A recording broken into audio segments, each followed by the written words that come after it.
Hello, welcome or welcome back to my YouTube channel, and this is part 3 of the best MCQs of the chapter circulation.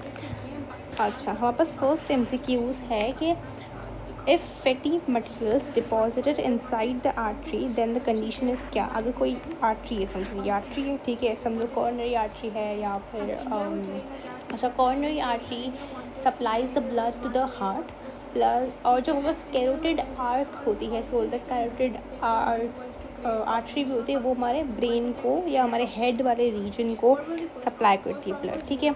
अब बोल रहे हैं एक artery है और उसके यहाँ पे कुछ फैटी मटेरियल डिपॉजिट हो गया, तो इस कंडीशन को हम क्या बोलेंगे. तो याद कर लो, इस कंडीशन को बोलते हैं एथेरोस्क्लेरोसिस, ठीक है. इस स्क्लेरोसिस मतलब स्पेलिंग चेक कर लीजिएगा, ठीक है.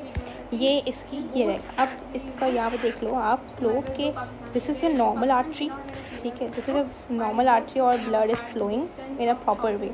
बट क्या हो जाता है जब हमारे पास एथेरोस्क्लेरोसिस हो जाता है तो हमारे पास कुछ फैटी सब्सटेंसेस, इस फैटी सब्सटेंस को हम नाम देते हैं प्लेक, ठीक है. ये जमा हो जाता है आर्टरी के अंदर, इसकी वजह से बोलते हैं एथेरोस्क्लेरोसिस. अच्छा, हमारे पास एक और इसके जैसे मिलती जुलती एक और हमारे पास कंडीशन आती है, इसको बोलते हैं आर्टेरियोस्क्लेरोसिस.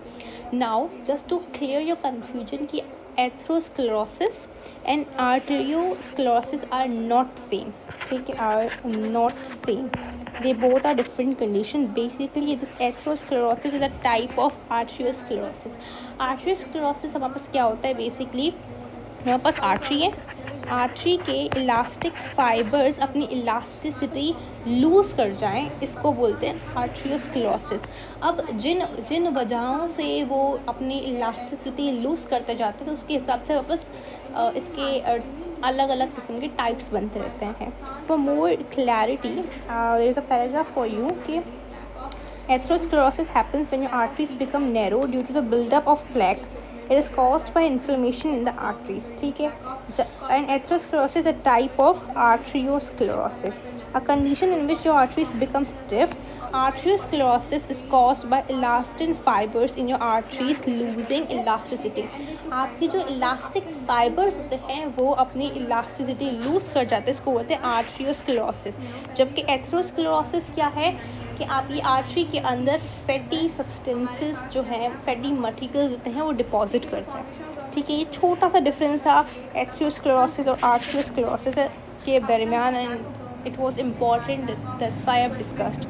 आगे हमारे पास दो कंडीशंस होती हैं. अगर आपके ब्लड के अंदर आरबीसी की जो काउंट है वो इंक्रीज़ हो जाए एबनॉर्मली, तो उस कंडीशन को हम लोग क्या कहेंगे, ठीक है. अगर वो इंक्रीज़ कर जाता है तो उसको बोलते हैं उसको हम बेसिकली बोलते हैं पॉलीसाइथीमिया, ठीक है. लेकिन अगर वही आरबीसी का जो काउंट है वो डिक्रीज़ कर जाए, इसको बोलते हैं इरेथ्रोसाइटोपिनिया,